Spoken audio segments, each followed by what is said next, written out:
7bet lažybos. 7bet. 7bet lažybos. 7bet. 7bet lažybos. 7bet. Dalyvavimas azartiniuose lošimuose gali sukelti priklausomybę.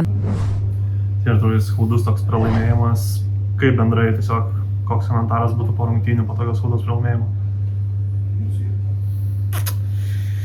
Nežinau, atrodo, turėjom varžybas savo rankose, paleidom jų gynėjus, kurie turi daug talento ir paleidom, nesakyčiau, kad su bloga gynyba, bet kažkur tai yra krepšinėje talentas, kurio, sakykime, yra sunku sustabdyti ir šiandien McCollum parodė, kodėl jisai Eurolygos čempionas, kodėl jisai buvo pašara ir kodėl jis yra didis žaidėjas. Ir aš nesakau, kad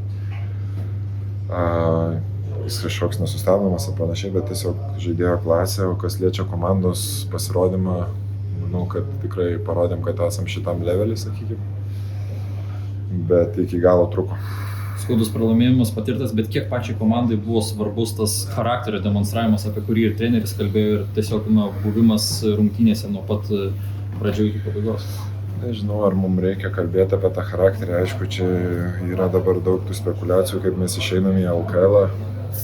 Tai yra didelis klaustukas rūbiniai, bet mes, manau, išgyvendinsim šitą su jau kitom rungtynėm ir nemanau, kad kažkokios motyvacijos mums šiandien trūko ir apskritai, sakau, vietinėse pirmenybėse irgi turime dėti žingsnį didelį į priekį, nes negalim vienas rungtynės ateiti rungtynės, kitas pasivaikščioti ir panašiai, nes komandos taip nežaidžia, nėra to stebuklingo mygtuko, kur įjungi jį ir mes žaidžiam. Čia visiškai nėra trenerių atsakomybė, jie paruošia visą laiką gerą planą, tikrai neginant jų, bet žaidėjai tiesiog, kaip ir treneris minėjo, neateina į varžybas ir tai reikia spręsti.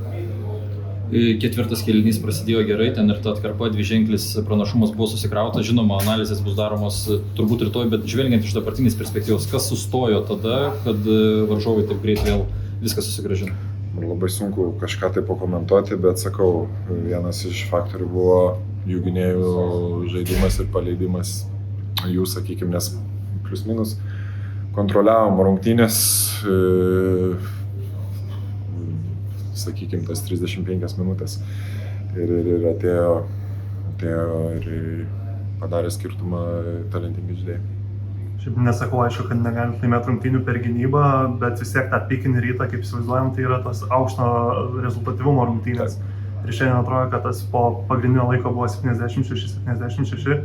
Galima sakyti, kad kažkiek Galatasaray padiktavo žaidimo ritmą, ne tokį gal visai, kiek jūs norėjot?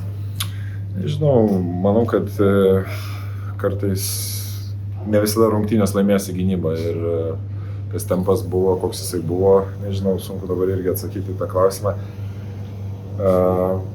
Nežinau, neatsakysiu šitą klausimą, kad jie kažką diktavo.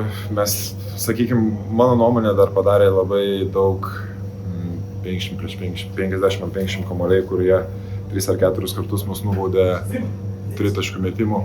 Jie buvo labai skaudus ir tose situacijose mes turim sustovėti geriau, nes 9-12 taškų tokiose rungtynėse yra per didelis skaičius, kadangi jie realizavo tas situacijas berods 4 iš 4 tritaškų.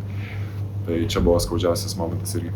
Noriu grįžtant prie McCollumo, aišku, jo talento lygis įspūdingas, visa kita, bet įžvelgi, kad ir kažkokių komandinių klaidų, galbūt prieš jį buvo ar asmeninių, ar komandinių taktinių klaidų?